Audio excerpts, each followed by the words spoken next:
It's the weekend, and the hunt is on for Gangsters. The relatively new Combined Forces Special Enforcement Unit Gang Task Force is back for a second visit to the Okanagan, cruising the streets, visiting bars, restaurants, anywhere where gangsters have been known to hang around. First stop, Vernon, where the tentacles of organized crime have reached the North Okanagan city. A few years ago, the first signs of organized crime in Vernon surfaced when a gang known as the Greeks, a crime group sanctioned by the Hells Angels, were rounded up. Since then, that void has been filled.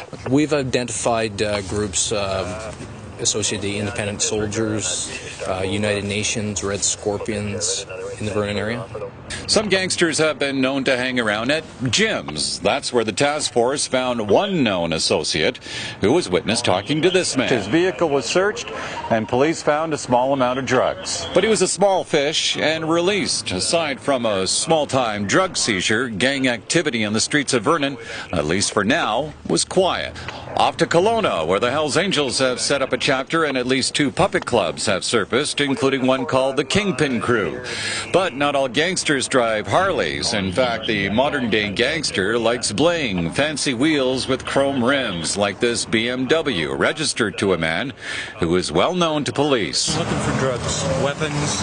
We have found drugs and weapons in engine compartments before. Police don't find any drugs or weapons, but they do seize a wad of cash, suspected drug money.